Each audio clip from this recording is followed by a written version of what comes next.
So we have a few news items to touch on here today from the Ontario Hockey League. As this is now my second time recording this because I was in the process of uploading, and then another news item came about. So I figured, okay, let's put that news item with this video and make it a three news item day. Anyways, let's dive into it.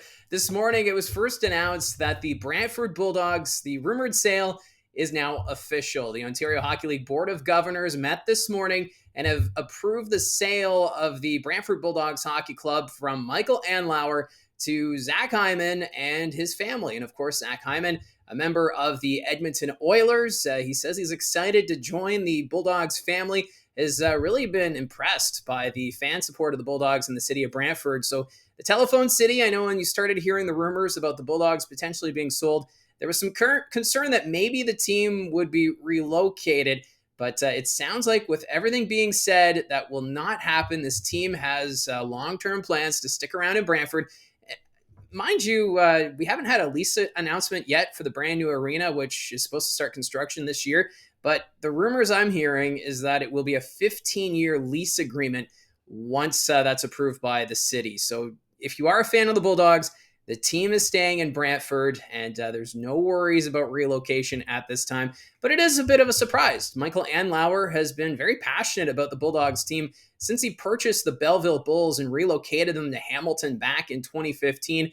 Andlauer has done everything he could for this organization. Well, in Hamilton, he was willing to put money up front to build a brand new junior hockey arena in the city of Hamilton. But of course, City Council not in favor of his plans. They wanted to renovate the first Ontario Centre. So because of those renovations, the Bulldogs had to find a new home. They said it was a temporary relocation to the city of Brantford. 3 years at least was the plan, and with some options on top of that. But just the enthusiasm from the city of Brantford, they have fallen in love with this team. They haven't had junior hockey since 1984, and they don't want to see this team leave, just like the Brantford Alexanders did back in the 1980s. So this city, it's done everything they could to support this team and to give them a brand new home. And for Michael Andlauer, he said he had no intention of selling the Brantford Bulldogs, but with him owning the Ottawa Senators and the Ottawa Senators and the Belleville Senators, he felt the time was now. And he got to know Zach Hyman and his family and feels comfortable giving the team to them going forward. The sale will be official as of Thursday. There's going to be a press conference held on Wednesday, just before the Connor McDavid Top Prospects game, which is also being held in Brantford. So you can see there that the league really wants to see the sport or the league grow in the Telephone City, or else they wouldn't have put this Top Prospects game in Brantford. I know it is a very small venue, and if you haven't been to Brantford yet for a Bulldogs game, the atmosphere, it's electric. It's a ton of fun because the seating, it's on top of the ice. It's a very small venue, a low roof, kind of like the Bayshore and Owen Sound. You won't be disappointed if you're a fan of junior hockey to take in a game in Brantford before they build the new arena. We haven't seen too many concepts of what the new arena will look like, but still, it sounds like there will be an agreement agreed on soon, which will see a 15-year lease signed, and it's going to be led by the Hymans. Now, the passion for Michael Andlauer, it runs deep in the city of Hamilton with the sport of hockey.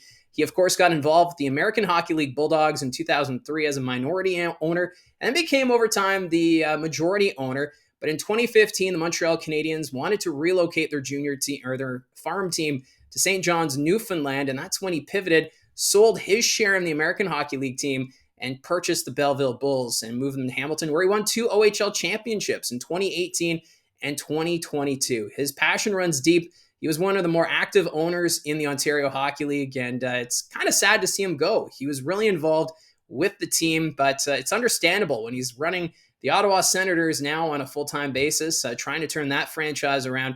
It is a lot, so he'll move on. I'm sure he'll still be involved with the Bulldogs one way or another as an advisor. He'll probably be still checking in with the Hymans, just so that they have someone that they can look to for support. The Hymans, they do own the Markham Royals of the OJHL, so it's not like they're going into this blind as a new owner of a hockey franchise, but still a surprise here that Michael Andlauer is now no longer going to be a part of the Bulldogs organization.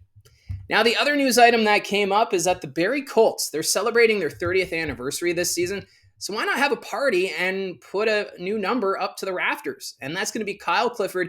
His number 13 will be retired on February 27th when the Barrie Colts take on the Saginaw Spirit. For Clifford, he appeared in 184 games with the Barrie Colts from 2007 to 2010. And he had a pretty lengthy NHL career, won 2 Stanley Cups with the LA Kings, played most of his professional career in California with the Kings, 660 games total, and then also spent time with the Toronto Maple Leafs and the St. Louis Blues. And for Kyle Clifford, his number will join the rafters with Brian Little and Dale Hawerchuk. So it's a nice touch. I was kind of figuring maybe we'd see a banner raising, and I'm glad that's what the Barrie Colts are doing. It's a great way to celebrate your team history by honoring a player who meant so much to this team. It's going to be interesting to see who the next player could be that the Barrie Colts choose to put their number in the rafters, because there's so many players who've gone through this organization over the last 30 years. It's been impressive with what the Barrie Colts have been able to do since arriving in Central Ontario, and it's going to be great to see another number up in the rafters.